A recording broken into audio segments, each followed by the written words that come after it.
Hey fellow golfers, for this clip I'm going to show you a few key things and then talk about a few key things. They're essentially key pointers, tips, takeaways, specific references to pros recently who have highlighted these elements of from whom you can learn. So the first is a flighted wedge a la Jon Rahm. So you'll see Jon Rahm, when he comes into his short wedges, he takes, well, a club more than he normally would in order to be able to flight the wedge. So he doesn't do a full shot. It's more a nice little flighted wedge to be able to be far more accurate with your strike. So not that you're trying to get it your full distance of your wedge, but actually much more flighted shot. Let's look at that.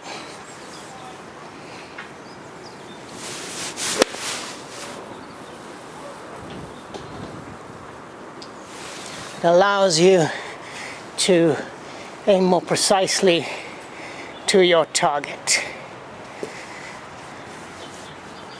One more time.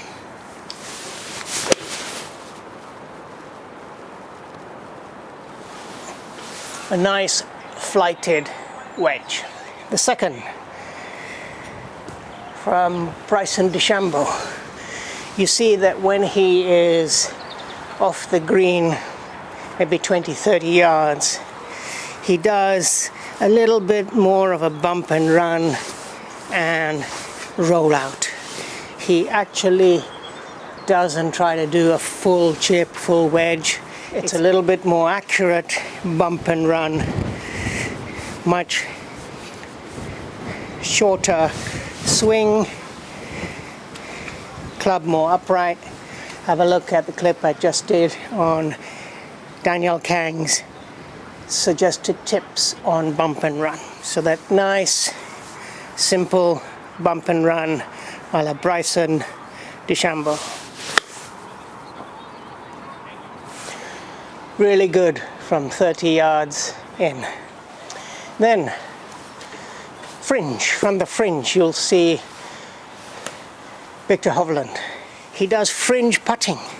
So a lot of us would do a lot better, a lot of amateurs, club golfers would do a lot better by taking the putter and putting the ball from the fringe. This next tip is really from Justin Thomas. You will see here I've got a taller tee. This is normally what you would use for your driver to get the height and the distance. What he often does off the tee, particularly when he's looking to hit the fairway and control the ball much more, is he goes down the shaft much more. He has a lower tee to be able to control his trajectory and dispersions. It's very windy today, so it's perfect for that nice little fairway finder, lower tee, lower height shot.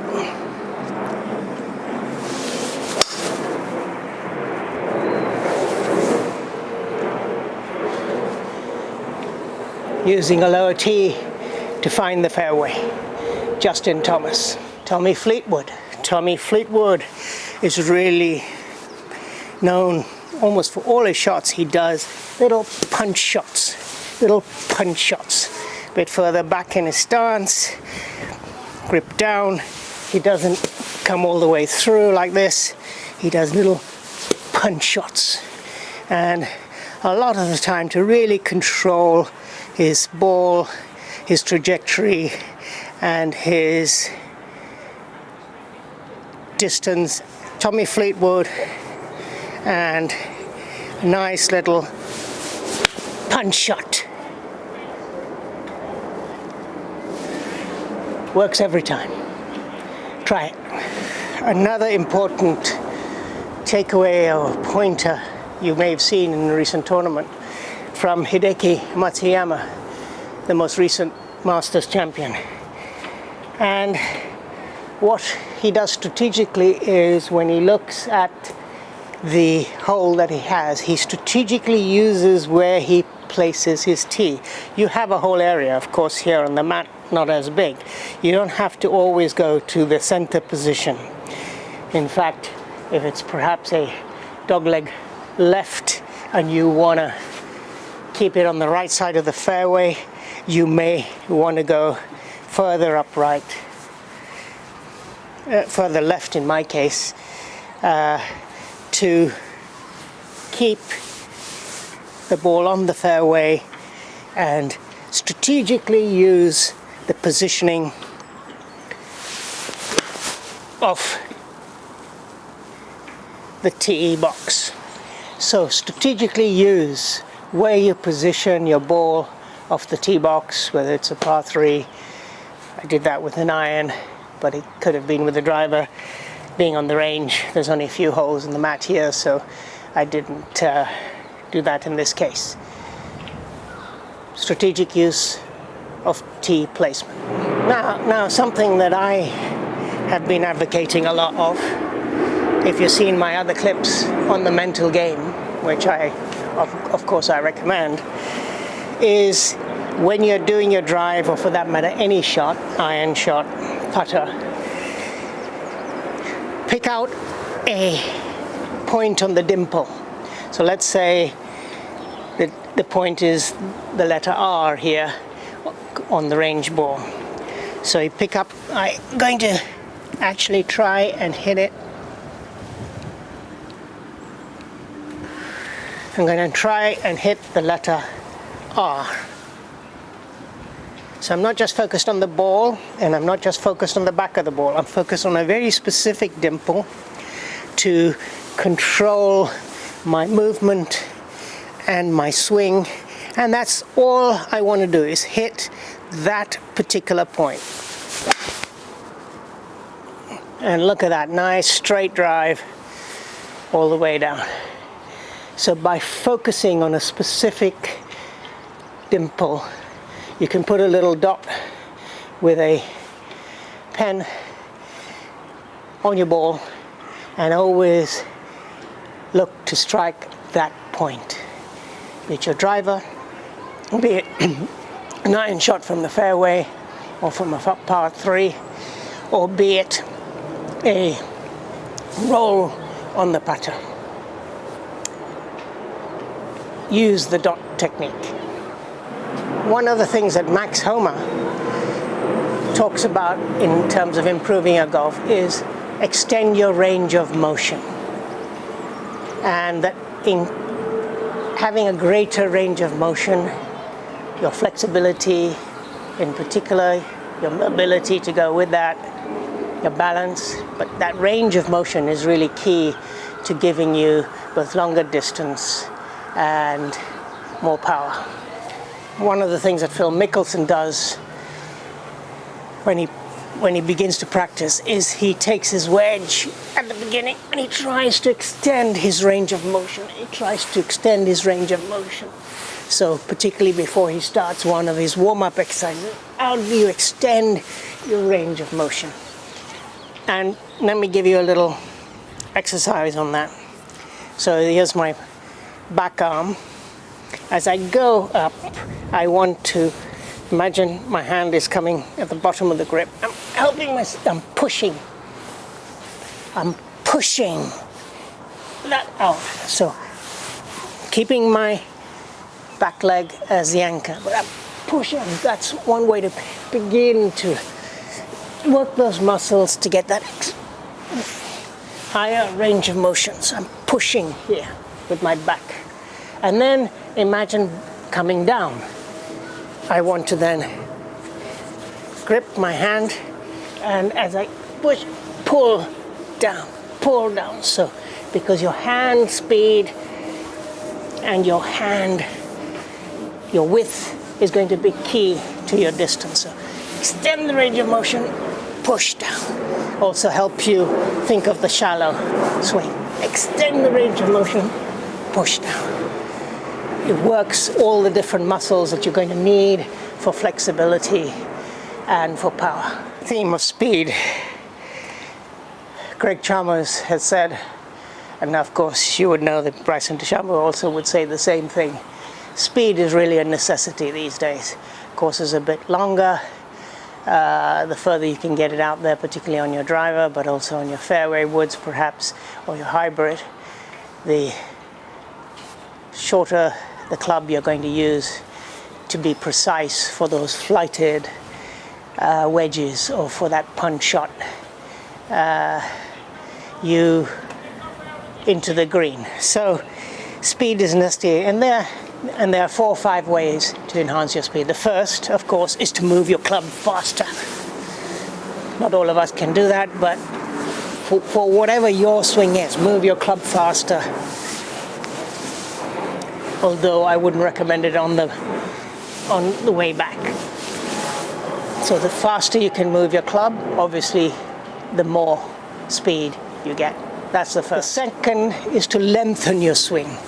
So by lengthening your swing, you'll see the clip I did on Justin Thomas and his takeaway. So by getting that width, like greater length and width, of course your arc is then greater, and that'll help you with your speed.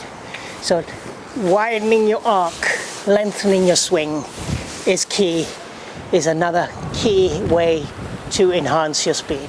The third is to hinge and hinge more and faster. So because that gives you also the speed, right? So hinging early, you'll have seen, I suggested that in my clip on enhancing your driver distance. Hinge early, keep that hinge down and let it through. So hinge and unhinge faster, more and faster will give you more speed.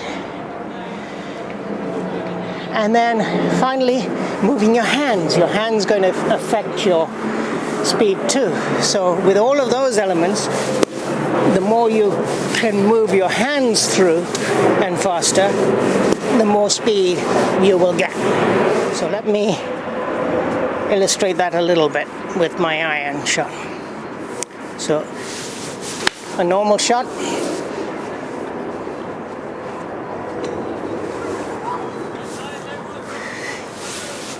enhancing the width and length of my arc, hinging and unhinging faster, and moving my hands through faster.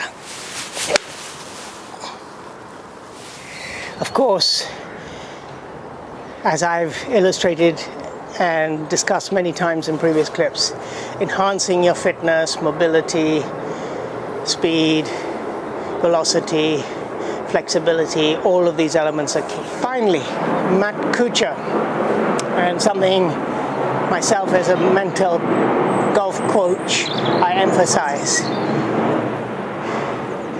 good course management and planning, a good mental approach. Use breathing exercises, use muscle release tension exercises. Take a look at my clip on relaxation techniques in the mental series.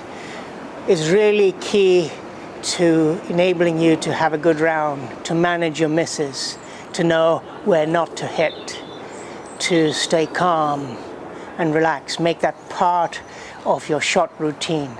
I've done a very important clip on the shot routine as part of the mental series. Do take a look at that. There are many elements to the shot routine, but that calmness in relation to your course planning, which clubs to hit when for your swing, for that particular course, having mapped out hole by hole, shot by shot beforehand, is key to one of the important ways to improve your game, enhance your performance, enjoy it much more, and really be appreciative of the great outdoors. I hope these 10 or so takeaways from things different contemporary pros have emphasized is helpful to you. and you can think about, perhaps try out, emulate, see which are not currently in your toolkit, see if they really make a difference to your game. Do let me know. Give me a like if you like what you see. See you on the flip side. Happy golfing, my friends.